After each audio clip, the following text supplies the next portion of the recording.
Hello everyone, my name is Rosin, and welcome back to Let's Play Kyuuyaku, Megami Tensei 2. Last episode, we ventured to the Fields of Lunacy, where we were supposed to go rescue Izanami from Belial's castle. We used the Flood Tide Orb to clear a path there.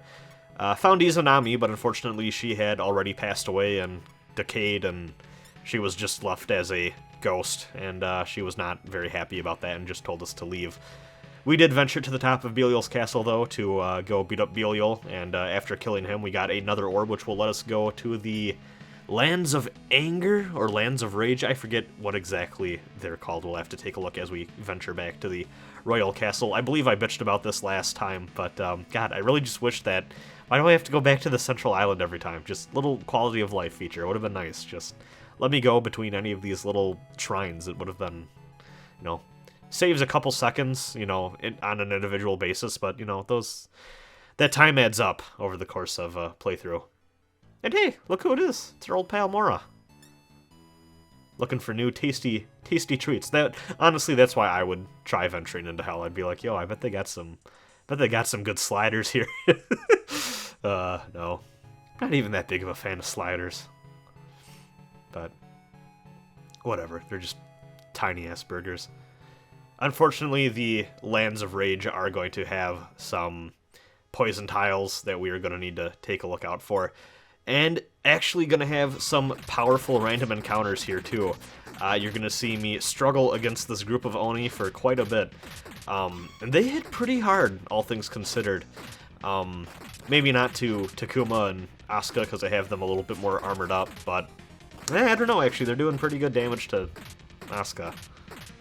Maybe not the group attack spells like this, but they're tanky, and they hit like tanks as well, so quite the rude awakening to the new area of the demon world, but it's appropriate. This is also, again, after the second area was kind of a bit of a breather, like I talked about. This is yet again kind of more of a sprawling, complex, larger landmass that we're going to need to go through with multiple different areas for us to explore. You know, I've already complained in this Let's Play that I wish that the Demon World was had a little bit more exploration to it. This is definitely the area that I feel like has the most of that going on, which is pretty neat. Unfortunately, parts of it can be kind of a pain to travel through because of the poison and whatnot, but in my opinion, this is probably my favorite of the various Demon Island landmass things that we're going to go to. We're going to tell this Nasu to fate stay the fuck away from us. That random encounter wasn't too bad. That map icon, this little gate here, kind of blends in with the environment, so just remember that that's there. That is a tower that we can not yet enter. It's locked, so... Something to mark down in your little notepad and just file away for future reference. And that Cyber Talos guy, who was protecting Izanami, is just showing up as a random encounter now. But, you know, very easy fight. Doesn't seem to give you any money either, just experience points. Kind of annoying. This guy looks like he's struggling to carry, like, a really big, invisible, like, luggage bag or something with how his hands are. Like he's about to drop something really bad, but he's about to miss a flight.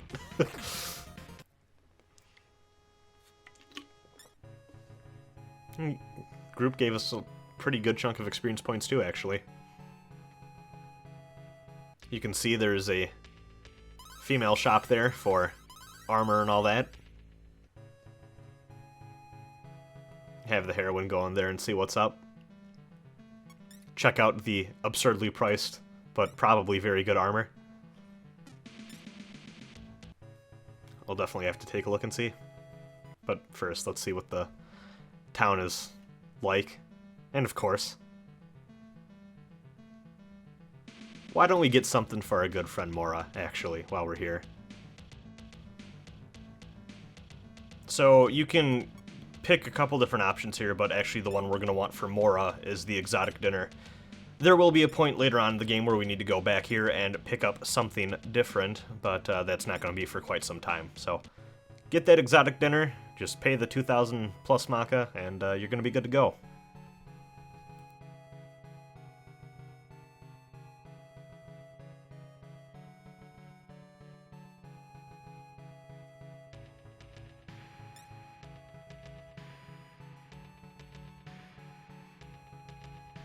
And as this NPC is going to kindly point out for us, coming up soon we're going to run into the Forest of Confusion, which is an area where you, in most spots, can't really use your comp. So before you go there, just make sure you have everyone summoned who you want summoned, and just try to grin and bear with it. But it's a little annoying, but you know, we'll cross that bridge when we get to it.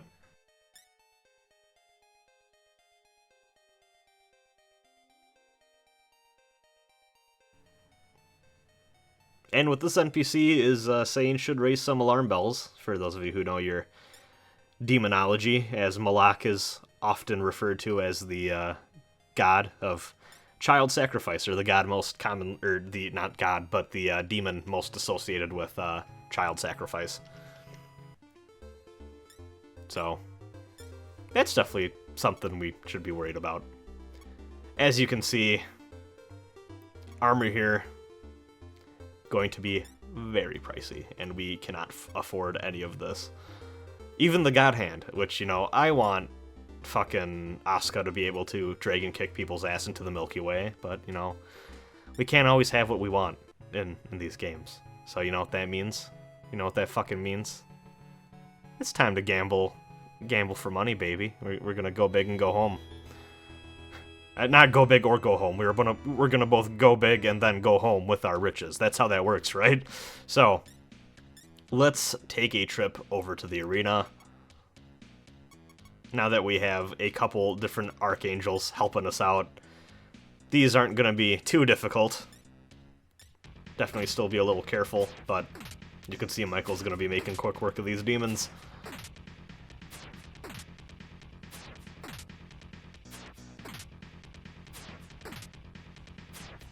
You know, he's still doing a good chunk of Michael's health, though, just whittling away over time. So be careful of that. Don't get too gung-ho. But Michael is going to be doing pretty beefy damage every time he's able to get a hit in. It's just that a lot of these demons are going to be faster, and unfortunately that all is going to add up over time. See, look, he's already down to like half. Ooh, he's getting pretty low here, actually. That's not good. Ooh, that's really not good. Oh, there we go.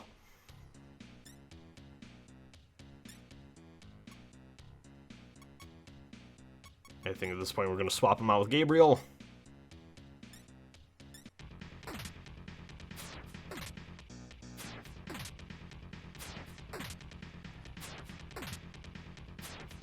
So yeah, just don't get too greedy here with the arena.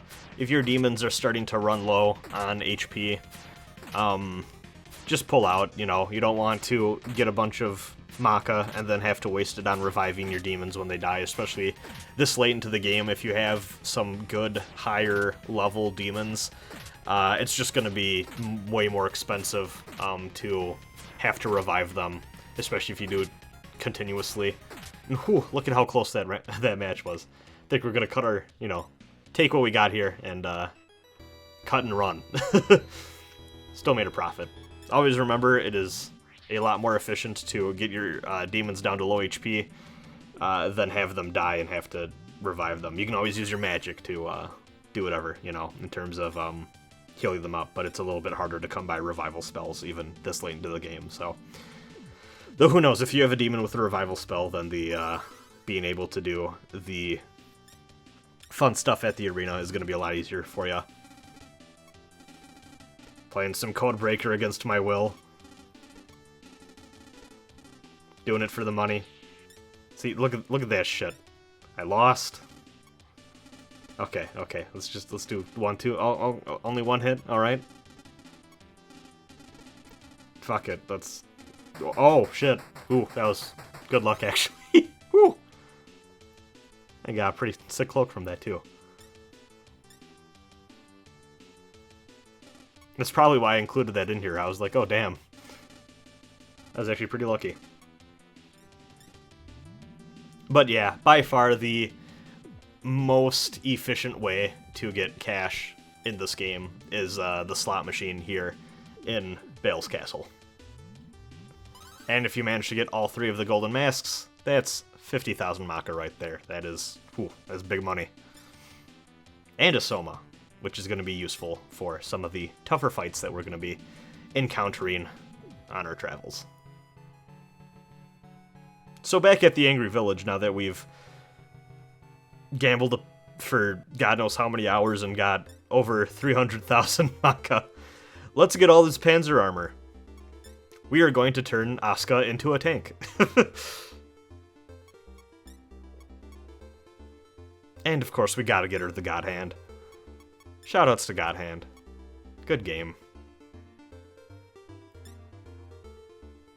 I'd Let's Play that, but I'm kind of a coward. I'm nowhere near good enough to Let's Play that game.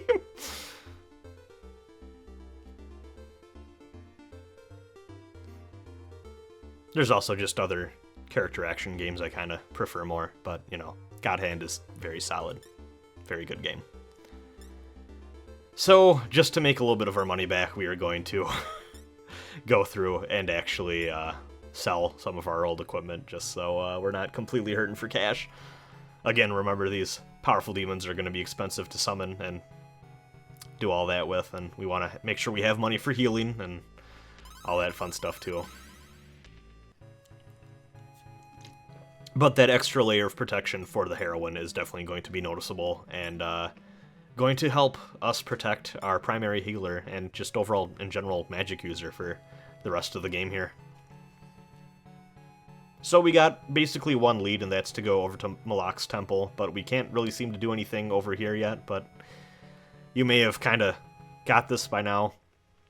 What we basically are going to want to do here is go over to Mora after we bought the exotic dinner from the Angry Village. And we were going to be able to ride Mora on over into another area of the Lands of Rage.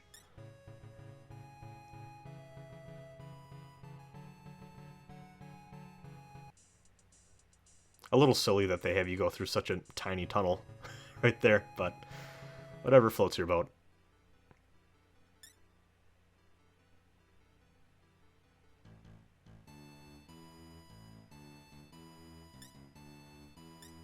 There we go. Now we can cross on over. And boom.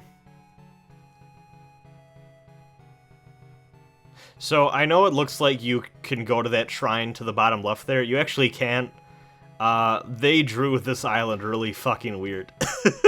And you're actually not going to be able to go over there right now. And hey, look, it's Tiamat's sprite, but slightly recolored so that it's now Typhon. 420 experience points, nice. I'm recording this on May 4th, so I can't make that. Oh, I can make Star Wars jokes though. And I don't know. The May 4th thing, I always have kind of rolled my eyes out. Rolled my eyes at. It just seems like such a forced, weird thing by Disney, who I'm inclined to not like Disney because, you know, obvious mega corporation monopoly on the entertainment industry, constantly pushing back on the rights to works to fall into the public domain, and you know, I could get on the Disney thing for hours, but I'm not going to do it here. Just not a fan of corporations. See, this is why we need gnomes with their large hands. Sometimes there's doorways to places we want to go to, but you can't open them with any sort of archangel or any other sort of demonic entity. No, you just need the strong, firm hands of a gnome to, open those doors for you. You know, it makes sense. They contrast well with the soft, gentle, velvety hands of the Keebler elves, which I'm not sure how many of you are familiar with them, but, you know, give a handshake to a Keebler elf sometime. It'll change your life. Can you tell that I'm... Ooh, shit. I can make an Naruto joke now. No, but I was about to say, can you tell that I'm running out of things to talk about this episode as we go through yet another tunnel system?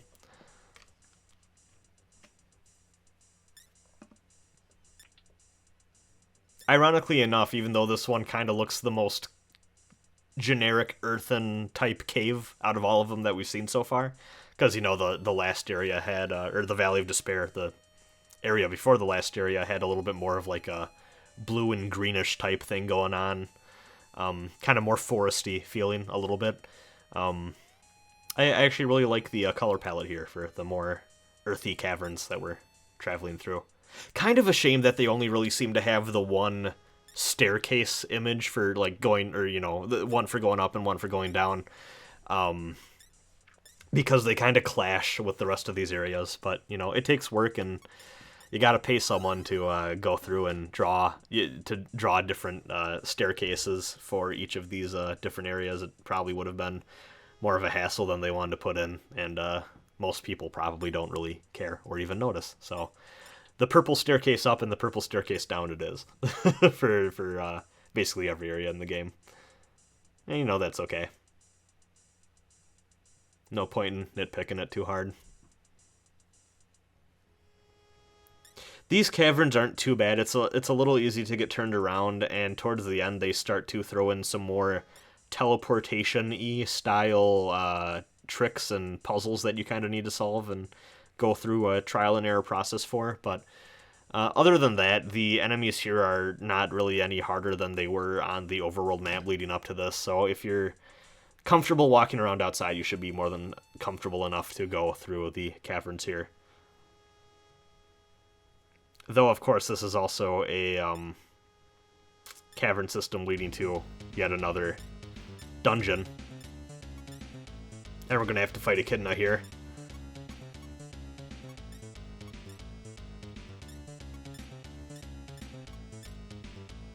Actually, on that note, too, I think I was thinking of another cavern system that we're going to go through later on in the Demon World that had more of the kind of teleportation-y type tiles associated with it. This one was fairly straightforward. Sorry about that. I was getting all mixed up. And we got a dull orb. Was also not really a fan of the... Oh, okay, wait, no, maybe I was... Never mind. I correct my correction, actually. I think after we go through this very cool-looking bridge, it's not really that cool, but, you know, it's cool enough. It makes an impact, definitely, visually. Yeah, okay. Yeah, I confused myself into thinking I was wrong, but I was actually right. I thought that right after that boss, we were going to go right to the castle right away, but no, I was wrong. There is a second half of the caverns, and this is where they start to throw more of the teleportation-y type stuff. I shouldn't have doubted myself, goddammit, but sometimes you self-doubt, and that's why you need the firm and rough hands of a gnome to comfort you at night. Oh my god, I need to stop.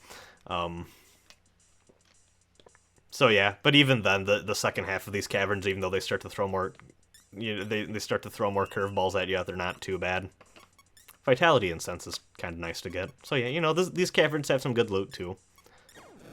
Though, unfortunately, as you can see, they do have enemies that can cause you to, you know, can close your party members and make them unable to use their magic, which sucks, but if you just keep walking around enough, that'll heal up, no problem.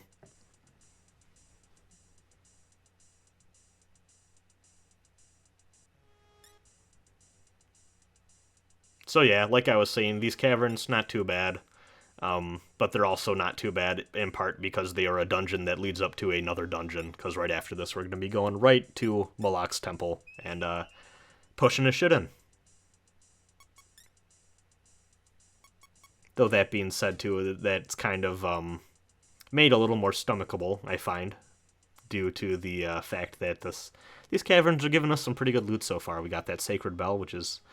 as a reminder, the revival item for this game, so that's pretty nice. Gonna want to hold on to that, though. You want to be a little sparing with your revival items in this game. They're very hard to come by, so Same with that Soma we have in that inventory. I want to be a little careful with how I'm using that. So yeah, as you can see, kind of either you're going to have to use an online map or something, or, and hey, another mirror mask to go with the other one we got. Though I think we may have, I actually don't know what our mask situation is like. We may have something better for our other character anyways than the mirror mask. I haven't really been keeping track of my face and back inventory compared to the other, like, more primary pieces of gear that we're getting for the characters, which honestly tend to matter more, just have more stat benefits and tend to contribute more defense than anything you put on your back or on your face in this game. They're kind of superfluous armor slots that help a little bit, but you don't gotta worry about them as much as your, your armor, like the main armor, the gauntlets, the boots, and the helmet. Those are what you should really be worrying about. And there we go, after a little bit of a teleportation maze, we're ready to take on Malak. See you next time.